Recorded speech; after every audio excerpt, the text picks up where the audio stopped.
Am I the a-hole for not doing anything after discovering that my wife deleted my daughter's novel? I have been married to my wife, Hannah, 36, for 2 years. She and my daughter, Morgan, 16, don't have a daughter-mother relationship. To be completely transparent here, they both fight often and just don't get along. Morgan used to spend most of her time at her mom's, but now is staying with us for school. I remember Hannah telling me about a novel Morgan has been writing on her laptop. She admitted to sneaking and looking at it without Morgan's knowledge, but she praised her writing style and storytelling. So I thought that was a positive thing. Yesterday, I got back home and found Morgan and her mom yelling at Hannah. I asked what was happening, and Morgan told me that Hannah deleted her novel. Hannah said that Morgan created a character in the novel using her description and name, and making her the villain. Not only that, but she wrote bad words about her. Morgan argued that it was just a character, and Hannah had no business snooping on her laptop to begin with. Hannah broke down crying after my ex-wife threatened her. I just watched the three of them fight and did nothing nor said a single word. I stepped out for a minute to get fresh air, and moments later, Hannah unloaded on me about how I should have defended her in the argument instead of acting so cowardly. Morgan and her mom also said that I should have done something when Hannah decided to snoop, then deleted Morgan's month's worth of work. It just became too much with the three of them berating me and yelling in my face. Morgan went home with her mom and she was crying and refused to speak to me. And Hannah checked into a hotel also refusing to speak to me. The text from both sides kept coming in, both telling me I should have done something and should have taken their side in the argument. I just had to stay out of this one. I was on my feet the entire week working. Both mental and physical health are down the drain, and I'm tired of them fighting all the time then blaming me for my actions or lack thereof. Both are expecting me to get involved and do something to fix this, but I haven't done anything yet. Am I the a-hole for not getting involved? Now for the top comments. You're the a-hole. Hannah should pay for the recovery services to get the novel back. This will run $1,500 to $3,000 and won't guarantee that it is successful. There is no question who the a-hole is here, and it's both you and Hannah.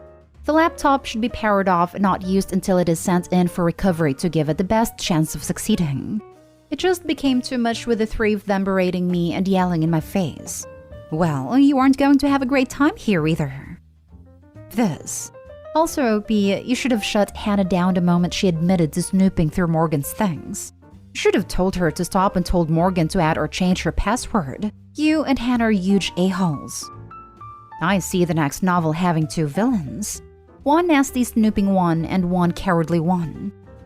You're the a-hole, as is Hannah. Your daughter was writing fiction and probably processing some stuff with that writing. Hannah snooped, then deleted her work. Work which was in no way public or created to hurt Hannah. You are the a-hole for not realizing how profoundly Hannah messed up here and how inappropriate her behavior was. Not to mention that Hannah was offended that she was written as the villain and then actually became the villain by deleting the novel. And the irony is that I know lots of writers tend to base villains, names and descriptions, etc., on people that they like because they are much less likely to react the way Stepmother did. A good villain is always a little likable, so you base them on people that you love to make that come across. That's what I do anyway. The alternative, though, is that it could have been a way of working through emotions like it is for many people. So the stepmother definitely earned her role as the villain. You're the a-hole. Your wife had no right to go into your daughter's laptop and delete her personal writing. All she did was prove that your daughter was correct to make her the villain. Both are expecting me to get involved and do something to fix this, but I haven't done anything yet. You're the husband and father, and you've failed at both. Grow a spine. Next story. Am I the a-hole for telling the officer where my mom's boyfriend was the day he was supposed to attend court? So my 16 male mom has been with her boyfriend Joseph for a few months now. He lives with us most of the time. Now, I don't know the full extent of what's going on exactly, but from what I understand is that he got caught up in child support case and he just keeps missing court dates after court date, basically avoiding to show up. Also, from what I understand, his ex has a sick child who needs money to pay for medical bills. The other day, an officer showed up to our house while I was outside fixing the fence. Joseph opened the door and I heard his entire conversation with the officer, telling him he couldn't attend court last week because he had a family emergency and had to go out of town to deal with it. The officer seemed skeptical about believing his story and insisted on the importance of respecting court date/attendance.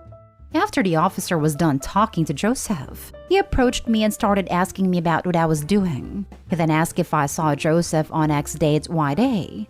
I said yes. Told him he was with Mom at her apartment that is located in X location.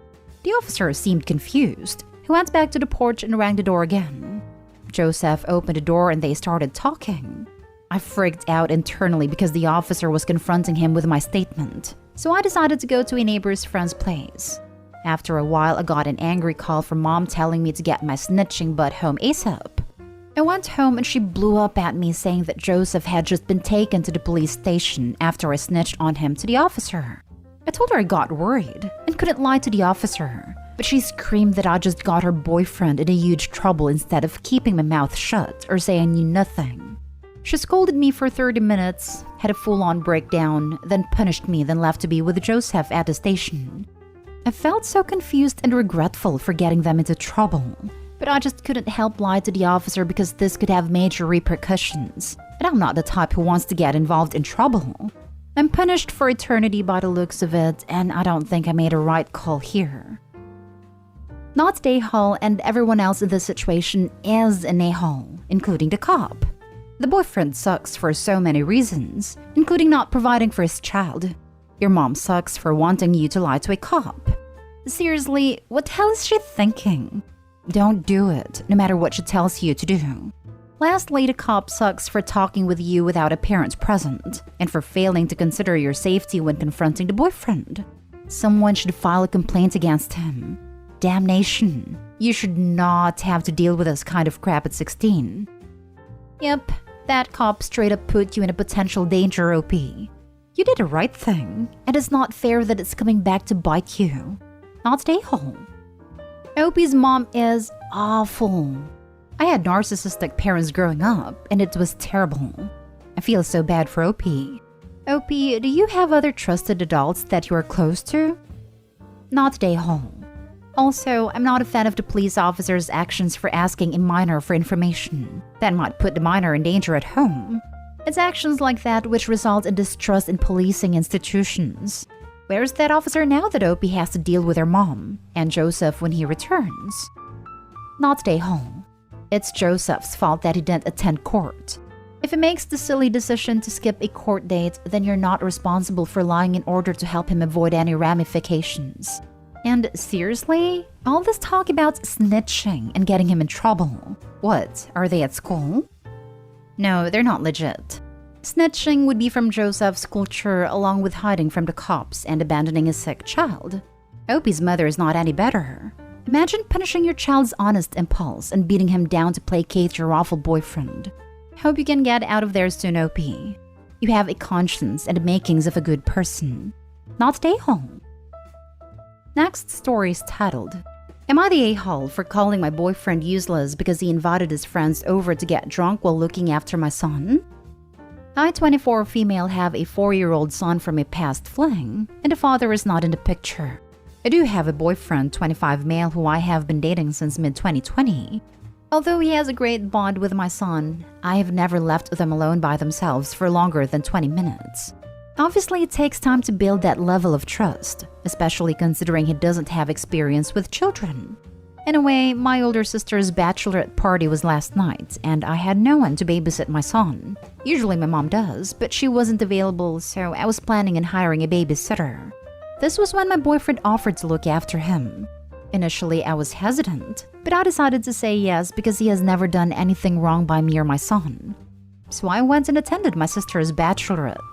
My boyfriend is pretty familiar with my son's schedule, but I wrote him a list before I left just in case.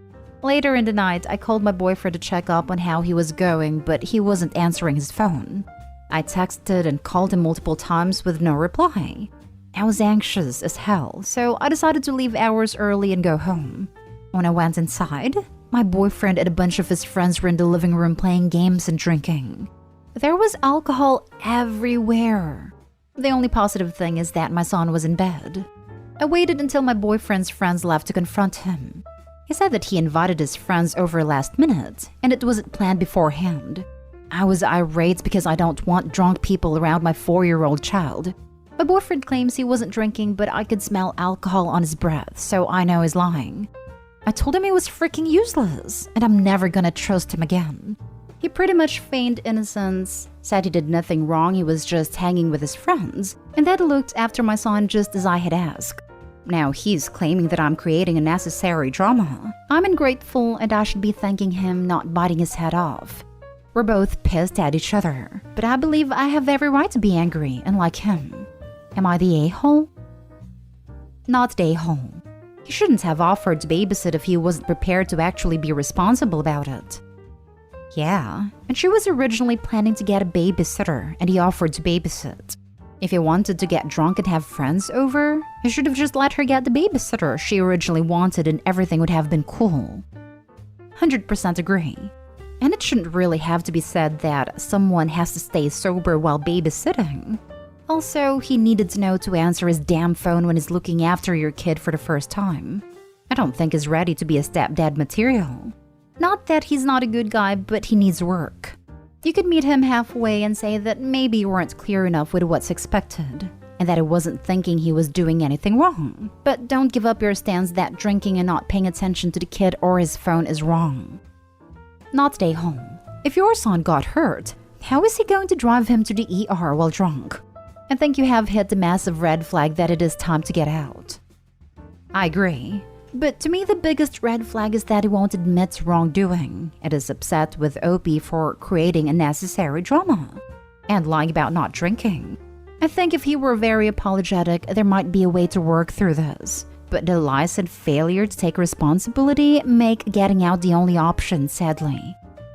Congrats, your son is still alive. Now dump your boyfriend. Not stay home. LMAO. This made me laugh and perfectly sums it up. Time to pack your bags, Opie.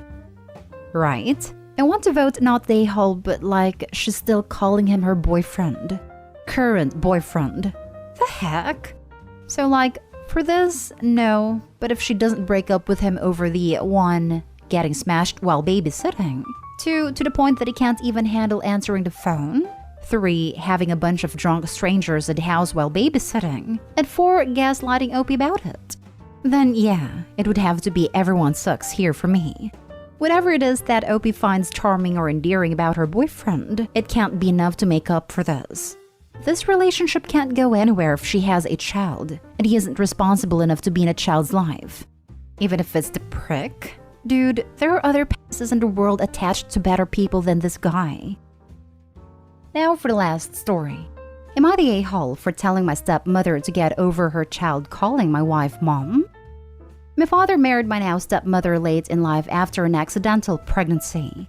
For reference, my father is 71, my wife and I are 32 and 30, and my stepmother is 41. My stepmother was diagnosed with stage 3 cancer while pregnant, and it has progressed to stage 4. She has less than a year to live. We've already worked it out between the 3 of us that after my stepmother passes on, my wife and I will be adopting the baby. It's the perfect solution. My father will get to fully retire and have a more appropriate grandfather role. My wife and I will be able to have a second child, and our older child will be able to have a younger sibling that they've already bonded with, since we already do most of the care for the baby because she's far too ill. I came over to visit and show them pictures and videos of the kids. I didn't think about this, but in one of the videos, the baby can be heard saying mama to my wife. She got angry at that and asked if we allow the baby to say that, which we do, and it came out that we would be adopting the baby when she passes on. She balked at that and said she would never allow it, but quite frankly, that's just not her choice. I tried to tell her not to worry about it and that we would make sure she wasn't forgotten, but she got angry and tried to say that she would stop it. I shouldn't have engaged, but I did, and I ended up telling her to get over it because that's just what it was going to be. She started crying and I stormed out. My father is upset with me for upsetting her, which I feel bad about, but she's the one who made a big deal about it. She never had to even think about it. She brought it up, not me. We didn't want to stress her out about it because there was no need to. But what did you think the reality of the situation was going to be? My wife and I are already the ones raising this child. My father is too old to fully raise another child or even want to. I don't think it's my fault that she pressed for a truth and then didn't like what she found. You're the a-hole. Y'all went behind her back and planned her child's future without telling her. Not only that, you couldn't even wait for her to be dead to start enacting your little plan. She just found out her husband intends to abandon their child when she dies, and you think she should just get over it? Not to mention Opie calling his and his wife adopting the baby a perfect solution. Nothing about the situation is perfect, Opie. Your second child is losing their mother and will not be raised by their father. Please recognize that even though there is a logical solution to all of this, it's still a tragedy and hard and painful. If you cannot treat your dying stepmother with compassion at this time, I'm not sure how well you are prepared to support your adopted child through coping with everything as they grow, and understand their origins and how they came to be with your family. Opie has no regard for stepmom's feelings. She just found that her husband has no intention of raising the baby, and I don't get it. Feels like Opie already decided that she will die soon. I feel pretty bad for her. Opie's dead enjoying his retirement. She might have thought he will take care of the baby even when she is gone. You're the a-hole, Opie. Give her some respect, that's all. You're the a-hole. She's dying and her kid is calling another woman mama. Dude, have a heart. I'm wondering why you and your wife have a kid. The baby has a father who should be taking care of them and should be spending time with their mother while there's still time. There's something off about your story. In any case, you're the a-hole. The baby's father is 71, dude.